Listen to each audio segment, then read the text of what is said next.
Hey everybody, welcome back to the channel. I appreciate your time. Thank you for watching. We had a special little video here with us. I got my buddy Matt LaRosiere, who you might know from his channel Fudbusters. I'll tell you all about that and what he does there.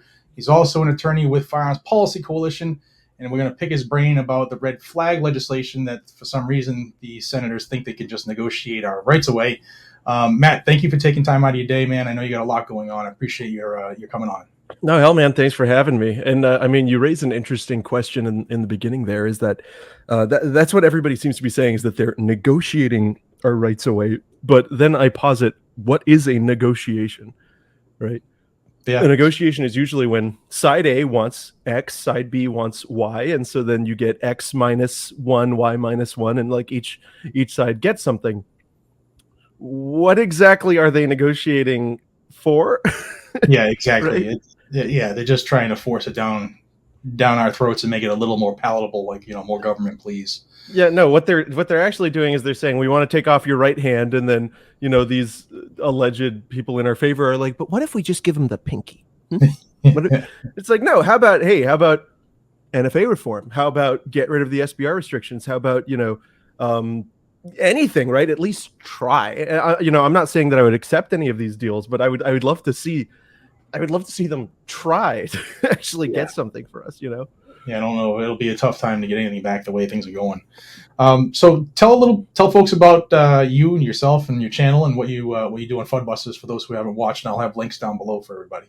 Oh, right on. So yeah, like he said, my name is Matt LaRosiere. I'm a civil rights lawyer, and before that I was actually a mechanic, and so I've kind of I've always questioned, why do all these lawyers have to talk so dumb, right? Why do they have to like obfuscate everything beyond so many layers of legalese? So it's always kind of been my goal to simplify everything and just reduce everything to plain old English, right?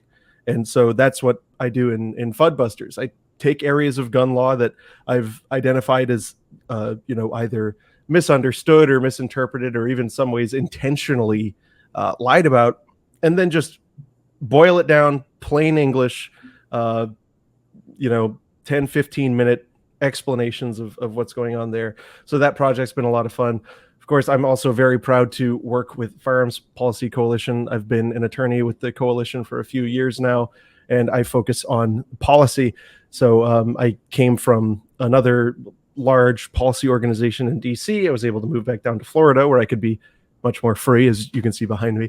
And yeah, so I work on a lot of FPCs policy positions, including the one we're going to be talking about here today, red flag laws. And policy is different from politics in that policy explains why something ought to be a certain way. It doesn't, it's not about gamesmanship. It's not about give and take. It's about, here is the objective reason why things should be this way, why we should have the most liberty. And I think we do a great job of setting that forth. Yeah, you absolutely do. And one of the reasons I wanted you on here was I need more people watching our videos to understand more about Firearms Policy Coalition and get behind them. I'm a member, just happened to be wearing this shirt today. It's a Firearms Policy Coalition shirt. Buy their gear, help support their mission. As a company, as a business owner, we make Firearms Policy Coalition FPC Patriot Roast, and we donate more than our profit back to the company so they can do what they do. On behalf of every gun owner, current gun owner and future gun owner, thank you for doing what you do, and please don't stop. Well, and on behalf of all of us, thank you guys, because it's only possible, as a nonprofit, it's only possible with y'all's support, and it's been awesome. This is the first time I've worked at an organization where almost all of the funding, a huge chunk, I think last time I checked, don't quote me on this, it was 90% the funding came from small donations from individuals, not legally speaking small, under $2,500. That's awesome. That really makes you feel like you're really working with the community, really working for the community. And it's something that has just always made me feel humbled. So again, thank you guys so much for your support, buying the shirts, the memberships, and the memberships are helpful because the more places in the country we have memberships, the more places that we can get standing to bring lawsuits and take the fight back to the government, which is, we are want to do. Awesome. Well, let's start out at the top. Let's talk about red flag laws, we have two versions that have been submitted. The Senate side, which we just started to talk about, and HR 2377 just passed in the House, which is a federal red flag versus the Senate's bribe a state red flag.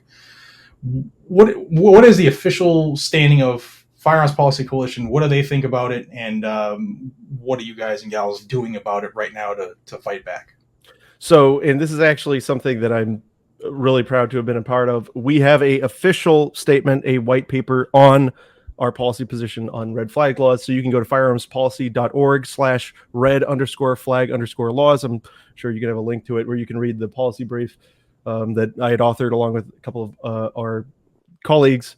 And yeah, we say it loud and clear in here, which red flag laws are a subversive attempt to eliminate your right not only to firearms but to due process of law, because what these laws say, and almost all of them that have been put forth, have some mechanism for a class of people, whether it be law enforcement or whether it be relatives, to go to the court and without you ever even being notified, have your rights removed. And again, this is, the Constitution makes it pretty clear you should not be subject to a deprivation of your property or of your liberty without due process of law. And I don't think that, as our former president said, take the gun first, due process later is due process. That is not due process. That is overdue process. So frankly, we are against these in every single way, shape, and form. I have not seen a single red flag proposition that I could stand behind. And I'm sure if you read the brief, you tend to agree that I don't think there's one of these that could be written that we could get behind. So another thing that I liked is, depending on when you're watching this, guys and gals, June 9th, FPC, authored by Matt, sent a nice letter to the Senate about these closed-door negotiations. And I'm going to ask Matt to read it to you, and I'll have it here on the screen for everybody. Cool. It's my pleasure. Dear Senators Schumer, McConnell, and honorable members of the United States Senate, I write to you today on behalf of the Firearms Policy Coalition, a nonprofit organization that promotes maximal individual liberty and sound public policy through litigation, research, education, grassroots outreach, and direct advocacy. The purpose of this letter is to express FPC's firm opposition to any and all gun control measures being covertly negotiated by the U.S. Senate. These measures, be they expansions of background checks, prohibitions on the ability of young adults to purchase firearms, red flag laws, or grants therefor, or any number of other oppressive ideas, are not compromise measures. They are an abrogation of your duty to protect the fundamental rights of the people. Those rights are not negotiable. The gun control package passed by the House of Representatives is an act of violence against the fundamental rights of the people. Should laws of this nature be adopted, they will result in the imprisonment, injury, and death of peaceable people. Given that our fundamental rights are beyond the purview of Congress to negotiate, even watered-down versions of these concepts are unacceptable and dangerous. The Senate is projecting that it can be a moderating force in the negotiations to abrogate the fundamental human liberties of its constituents. This approach ignores that the Senate has no power to negotiate inalienable rights. The actions of manifest evil, held up as the impetus for these proposals, do not and cannot invalidate the rights of peaceable individuals. As the legislative assault on our fundamental rights, our very humanity, continues, respect for the institutions that craft these policies will erode in tandem. As the people suffer these abuses, facing an increasing threat of state violence and long stints in a government cage, their willingness to comply will also diminish. The functionality of our republic and the very concept of law and order are imperiled by these intolerable actions. We pray you will recall your sworn duty to stand against such attacks against the people and reverse course. Guys and gals, that is an awesome pointed letter that tells them what they need to know, and does it in a way that carries a little bit of ammunition, a little thunder behind it. For folks that watch my channel regularly, I always harp on why I think red flag laws are unconstitutional. From Firearms Policy Coalition side, from Fudbuster side, from your side as an individual, give a quick summary of what red flags are and why you believe that they are unconstitutional as well. So the concept of red flag laws is this idea that there ought to be some mechanism that the government can take away your firearms when you've posed some kind of a danger to yourself or others. On its face, that may not seem too terribly offensive on its face. The problem is that every single time they go to do this, there is no actual standards for proving that you're a danger. It is simply, in law, we have all of these various standards, like to be convicted of a crime and to lose your liberties, they have to prove something beyond a reasonable doubt. In none of these laws does it require that the government prove beyond a reasonable doubt that you're a danger to yourself or others. It simply requires proof that somebody is afraid of you. And the reasons for that can be as egregious and ridiculous and nonsensical as the fact that you recently bought a gun. That seems pretty self-serving. That seems pretty circular logic to me. It's like, oh, we want to get rid of his guns. How can we prove that he's dangerous? Oh, he has guns. Right? Like that's basically what a lot of this boils down to. And so the reason it's unconstitutional is, well, one, the government does not have the power to disarm us, plain and simple. But two, if you take a few steps back from that, again, the Fourth Amendment says we shall be secure in our lives, in our liberty, and in our property. And any abrogations thereof must come through due process of law, must come through a process that respects all of our rights, that allows us to confront our accuser, for example, that allows us to have a complete opportunity to prove our case. The problem is all of these laws, one of the many problems, of course, all of these laws want to be categorized as an extreme measure, right? Oh, this is an extreme measure for extreme circumstances. And so they use this idea that it's extreme to try to say, oh, well, we can ignore some of the constitutional limitations on our power. Well, I cannot undertake to find that area of the Constitution which grants the government its power that says they have any extreme powers. And not only that, right? When they say, oh, this is just extreme circumstances where we do the order without, you ever being notified. When you look at the laws, they're really not extreme. They're, the like I was saying, the things that can underlie an extreme risk protection order is, past conduct, long past conduct that was not violent and that did not result in any criminal penalties whatsoever. Like, again, also acquiring a firearm, being seen with a firearm, and just the hunch of a law enforcement officer, which, I mean, to me, a cop's hunch, that plus a quarter might get you a gumball on a good day. So I don't think that's enough to be taking away people's rights, especially not consistent with the Constitution. Right. No, I agree 100%, man. And it's always good to hear other people's point of views, because sometimes we get into an echo chamber, and it's nice to hear other people and other perspectives to drive it home that, hey, I was right. I am making the right sense of this law. Well, and also there's the minority report aspect of it, right? This is pre-crime. Because we've already got 1.8, bazillion pages of law that enables the government to prohibit you from possessing a firearm for doing these crimes, for doing, violent acts against another person or other felonious things, which, like, way too many, by the way. The government's saying it needs more tools, but guess what? It can take your gun away if you went fishing at the wrong time forever, right? So this isn't saying it's like, oh, we're taking the guns away from dangerous people. It's not even slightly saying that. It's, we think this person might maybe one day be dangerous, and so we're going to take the guns away. And a lot of people are saying, oh, this is a law enforcement tool, right? It's to help cops do their jobs. Guess what? You know how this could be handled? And I'm not advocating this. They're completely ignoring the fact that they can engage in community policing. If they believe that an individual is dangerous, well, guess what? It's within the police's power to keep an eye on him, right?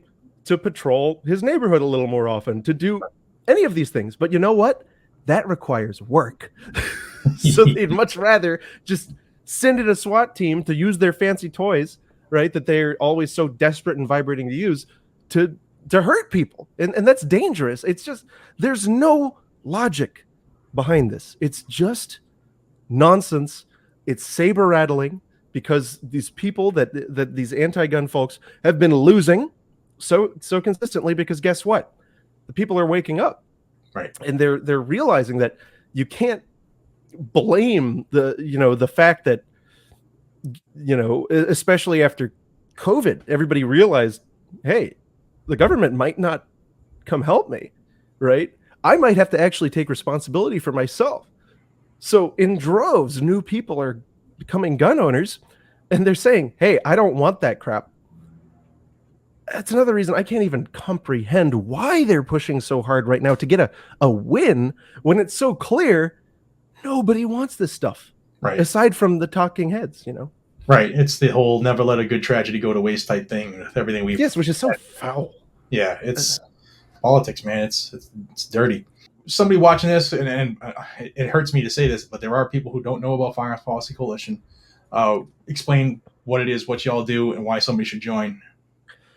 So we are a hyper-aggressive civil rights advocacy group, of course, focused on your fundamental human right to keep and bear arms. We work through education, through litigation, every way that we legally and possibly can to spread the good word that, guess what? Human liberty is the way to go. And try to punch the government in the mouth when they try to take it from us. So, anything y'all can do if you want to help. We're on all your social media, Firearms Policy Coalition. You can go to firearmspolicy.org. There's a gear shop. There's all kinds of different options that you guys can get involved in. You can click to join the grassroots army, and they'll send you opportunities for you to take action and actually be involved in the grassroots advocacy on a lot of the stuff that we're doing. And it's incredibly powerful. There's a lot of horsepower when with the amount of you guys that have signed up and that take action when we put out these action opportunities. It's been huge. It's been awesome. And I can speak on from somebody from Massachusetts. I can speak on a little experience. Thank you again for doing what you do.